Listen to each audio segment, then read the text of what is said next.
Pertanyaan dimulai dari calon gubernur paslon 2 Pak Basuki, waktunya maksimal 1,5 menit. Nah, saya juga agak penasaran ini, mohon maaf juga Pak Sandi.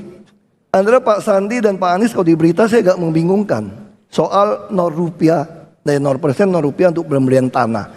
Nah, kemudian saya melihat ini untuk yang 7 juta penghasilannya. Nah, saya ingin tanyakan, rumah yang Bapak sediakan itu rumah tapak atau rumah susun?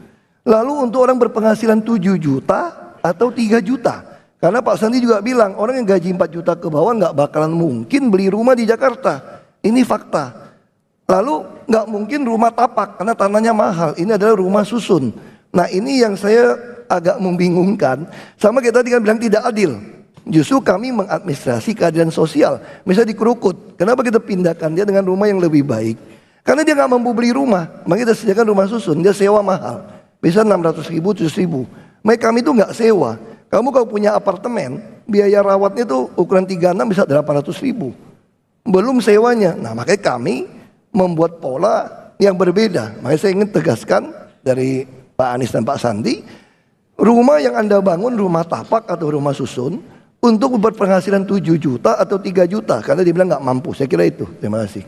Pak Anies. Ya, kalau boleh Pak Basuki saya bilang juga nyuwun sewu, Mbak Menawi pemahaman Bapak Rati agak keliru di situ. Gini, kami tidak membicarakan membangun rumah, kami membicarakan pembiayaannya. Kenapa? Yang membangun bisa pemerintah, bisa swasta, tapi yang kita siapkan instrumen pembiayaannya.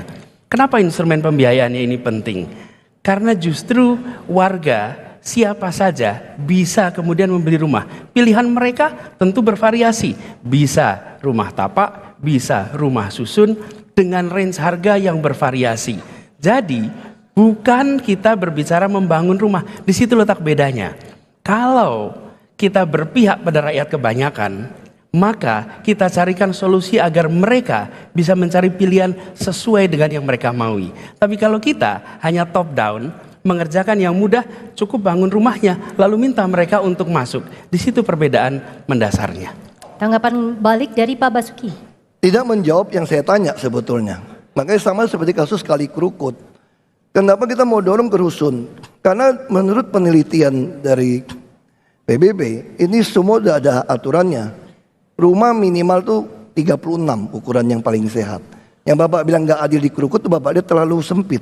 Makanya ada TBC, ada penyakit. Justru kita tuh nggak tega membiarkan masyarakat yang nggak mampu beli rumah sendiri. Kalau pakai uang dia beli, pasti dia beli rumah yang model-model di gang yang sempit, yang nggak layak untuk dihuni. Makanya kita tawarkan rumah-rumah yang dia miliki. Itu kalau dia punya tanah 100 meter, kami bangunkan rusun, dia dapat 250 meter, 2,5 kali. Setengahnya jadi halaman. Nah, itu yang kami katakan, tidak mungkin rakyat miskin di Jakarta mempunyai rumah yang layak ukuran 36 minimal. Kalau tidak kami yang menyediakan. Itu boleh dipakai seumur hidup. Sampai anaknya bisa kuliah, sekarang kuliah kan kita tanggung. Bisa beli rumah lebih baik. Itu harapan seperti itu. Pak Basuki cukup, Pak Anies. Yang menarik adalah kami melihat ini sebagai problem dari awal. Dari awal. Bukan di bulan-bulan terakhir, dari awal 41% warga Jakarta tidak punya rumah sendiri. Lalu kita siapkan solusinya. Dan solusi ini terlihat bisa dikerjakan. Bahkan private sector pun berminat untuk melakukan. Ketika masa kampanye tentu ada yang mengatakan itu nggak bisa, itu nggak bisa. Ternyata sangat bisa, rumahnya tersedia. Jadi ini adalah soal keberpihakan. Begitu kita mengatakan kami akan berpihak pada mereka yang tidak punya rumah, yang penghasilannya kecil, solusi-solusinya itu muncul. Secara teknis Pak, ini akan berkembang. Tahun kedua, tahun ketiga, teknik pembiayaannya akan muncul variasinya. Tapi yang berbeda adalah kita membicarakan tentang pembiayaannya. Suplai pembangunan rumahnya dari masyarakat, dari pemerintah, tapi aksesnya pada mereka yang miskin punya rumah. Tanggapan terakhir dari Pak Basuki. Saya jujur aja dari tadi nggak menemukan jawabannya. Ini terlalu retorika ya. Ini fakta. Tadi Bapak mengatakan 41% orang nggak punya rumah. Itu kenapa kami ngotot di Pulau Reklamasi. 23, kita berpikir 30 tahun akan datang. Penduduk tambah banyak. Mau tinggal di mana? Rumah gitu mahal, makanya kami pengen setengah dari pulau itu punya kami DKI.